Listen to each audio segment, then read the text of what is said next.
દોસ્તો નમસ્કાર. આજે એક વિષય અદ્ભુત લઈને આવ્યો છું. થઈ જશે એટલે કે જેમ અહીંયા અત્યારે હાલ હું સાબરમતી કિનારે ઊભો છું, રિવરફ્રન્ટ ઉપર ઊભો છું મિત્રો. અને આ ભગવાને જે નદી બનાવી દીધી છે સાબરમતી જેવી ખૂબ મોટી નદી અને બહુ સરસ એનું જળ વહી રહ્યું છે, તો ભગવાને પણ એવું કીધું હશે કે થઈ જશે એટલે કે તું વહી જઈશ. સાબરમતીને પણ ભગવાને કહ્યું હશે કે તું વહી જઈશ, તું એકવાર ચાલુ કર વહેવાનું, તારું વહેણ છેક સુધી પહોંચી જશે અને તું દરિયાને મળી જઈશ. તો મિત્રો અહીંયા વાત કરું છું આજના યુવાનોની, આજના વિદ્યાર્થીઓની અને આજની નવી પેઢીની વાત કરું છું. મિત્રો તમે વિદ્યાર્થીને, યુવાનને અથવા તો આજના બાળકોને કહેશો કે થઈ જશે, તારાથી આ બધું થઈ જ જશે, તો મિત્રો એ કામ થઈ જ જશે. કારણ કે માણસને, બાળકને, યુવાનને ભગવાને અહીંયા કંઈક કરવા જ મોકલ્યો છે. એટલે થઈ જશે એટલું કહેવાથી તમારું બધું જ કામ થઈ જશે અને થવાથી એ કામ અદ્ભુત થશે. અને મિત્રો હું એટલે કહું છું કે કોઈ પણ બાળક રહેતો હોય તો એને ભણવામાં કામ કરતો હોય તો એને એ નેગેટિવ ના કહો, એને પોઝિટિવ જ કહો કે ભાઈ તારું કામ થઈ જ જશે.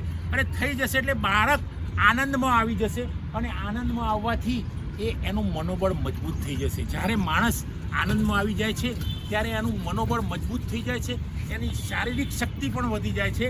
અહીંયા થઈ જશે એટલે કે જેવી રીતે ભગવાને ગંગા નદી બનાવી દીધી, ગંગા નદીને વહેતી કરી દીધી, એવી જ રીતે નર્મદાને વહેતી કરી દીધી, એમ બાળકોને પણ તમે એમ કહો કે તારાથી આ કામ થઈ જશે. ગમે તેવું અશક્ય કામ હોય પણ જો બાળકને તમે કહેશો કે આ કામ તારાથી થઈ જશે તો એ થઈ જ જશે. મિત્રો મેં મારા પ્રોફેસરના કાર્યક્રમમાં લગભગ 25 વર્ષના અનુભવમાં મેં જોયું છે કે કોઈ વિદ્યાર્થી આવીને મને પૂછે છે કે સર મારાથી નેટ સ્લેટ JRF પરીક્ષા પાસ થશે, તો હું એને કહી દઉં છું થઈ જ જશે.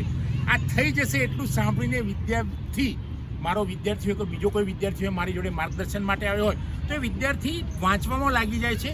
એ ઘણી જગ્યાએથી બુક્સ શોધે છે, મટીરિયલ શોધે છે અને એ આખરે એ નેટ સ્લેટ JRF જેવી પરીક્ષા પાસ કરી દેશે. તો મિત્રો હું તમને સૌ, જો તમે આ વિડીયો મારો મોટા લોકો સાંભળતા હોય, વયમાં મોટા લોકો સાંભળતા હોય, તો એમણે પણ એક ખાસ ધ્યાન રાખવાનું છે કે તમારું બાળક, બીજાનું બાળક, કોઈ યુવાન હોય, કોઈ વિદ્યાર્થી હોય અને જો એ કંઈક નાસીપાસ થઈ ગયો હોય, નિરાશ થઈ ગયો હોય તો એને માત્ર એવું કહે દીકરા તું ચિંતા ના કર, નાસીપાસ ના થા, તારે ચિંતા કરવાની જરૂર નથી, તારાથી બધું થઈ જ જશે. તો મિત્રો આ કામ થઈ જ જાય છે અને ભગવાન તો આપવા બેઠો છે, આપણે માત્ર શરૂઆત કરવાની છે, આપણે હકારાત્મક વાત કરવાની છે, વિદ્યાર્થીને કહેવાનું છે કે તારાથી થઈ જ જશે.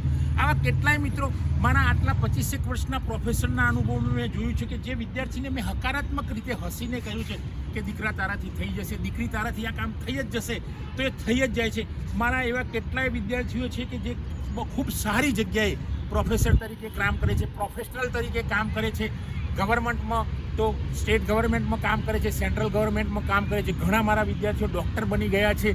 તો આ બધા વિદ્યાર્થીઓને હું એક જ વાત કરું, મારા અંડરમાં કોઈ રિસર્ચ કરવા આવ્યું હોય તો એને કહું છું કે ભાઈ તારાથી થઈ જ જશે, રિસર્ચ થઈ જશે, તું ડૉક્ટર બની જઈશ. અને એ વિદ્યાર્થી અથવા તો વિદ્યાર્થીની ડૉક્ટર બનીને રહે છે. તો મિત્રો તમે પણ તમારી આજુબાજુમાં કોઈ વિદ્યાર્થીઓ, યુવાન હોય તો માત્ર તમને કંઈ પૂછવા આવે ત્યારે એને એમ જ કહો કે તારાથી આ બધું થઈ જ જશે, તારાથી આ બધું શક્ય છે. અને પેલા નેપોલિયન બોનાપાર્ટનું એક વાક્ય યાદ આવે તો કહો કે nothing is impossible in the world. બધું જ શક્ય છે.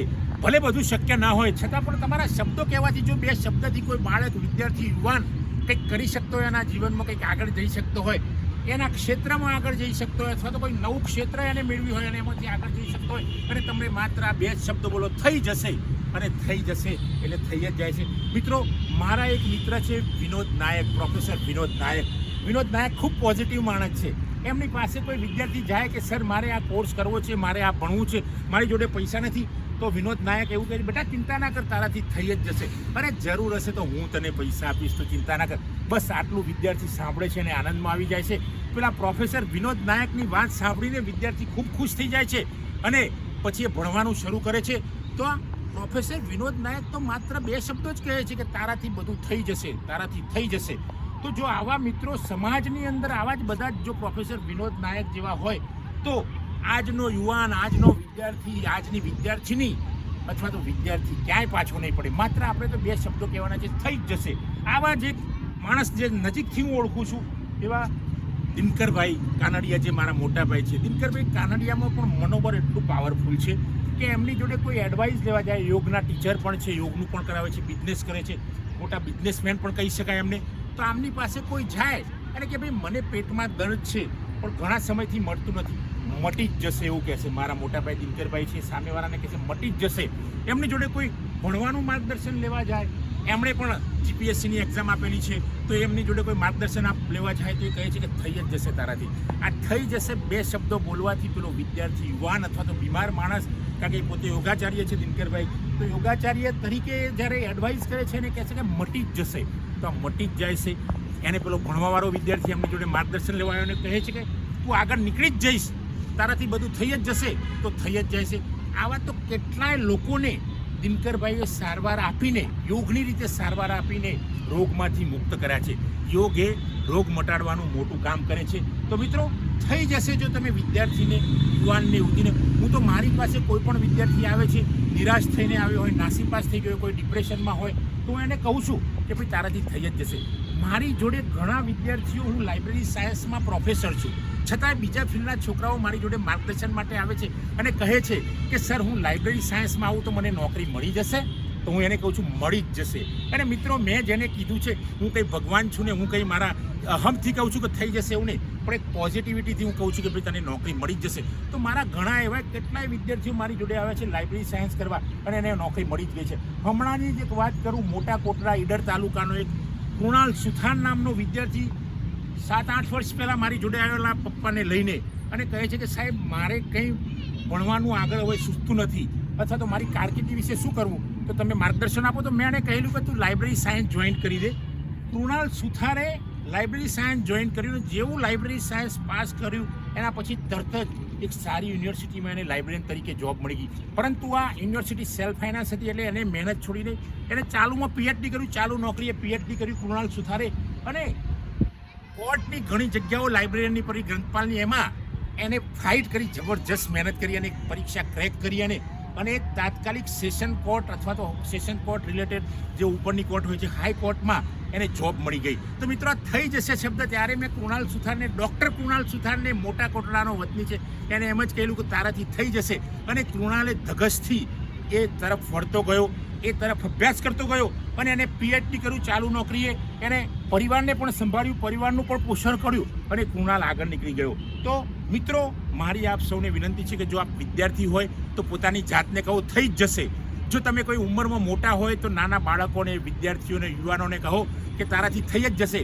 Nothing is impossible in the world. કંઈ અશક્ય નથી. ભલે અશક્ય હોય પણ તમે એને શક્ય કરી જ દેશો એવું તમે તમારા મનોબળથી મજબૂત થઈને માર્ગદર્શન આપશો તો સામેવાળો વિદ્યાર્થી, વિદ્યાર્થીની, યુવાન, યુવતી, બાળક મજબૂત બની જશે. અને આ થઈ જ જશે એવા બે શબ્દો કહેવામાં વાંધો શું છે? અને એને પછી પાછળથી આ શબ્દો કહ્યા પછી એને પુશ પણ કરવાનું છે. બાળક, યુવાન કે યુવતીને પુશ કરશો તો એને વધારે આનંદ આવશે. અને આ થઈ જ જશે બે શબ્દો એ માણસનું જીવન બદલી નાખે છે. મિત્રો સમાજમાં આવા તો કેટલાય દાખલા છે.